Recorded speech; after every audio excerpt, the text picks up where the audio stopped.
In a recent class, I had a student ask me, what's the best wrestling takedown for self-defense? After giving it some thought, I settled on the high double leg, also known as the blast double or the tackle.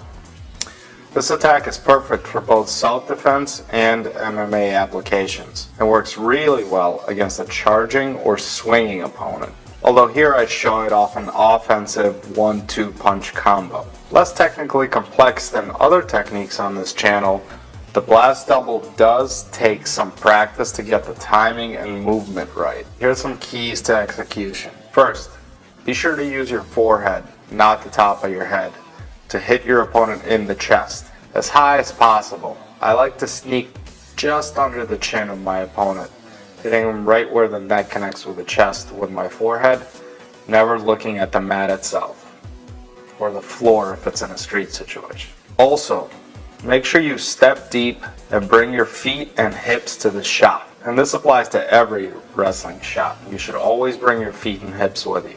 Don't just run at your practice partner like a bull head first. Wrap deep around the upper thighs and don't stop running. And finally, especially in a self-defense situation, don't go down to the ground with your attacker. This way you can get away quickly or attack from a safer position. Please let me know in the comments if you'd like to see more wrestling for self-defense videos. Stay awesome and practice perfect, guys.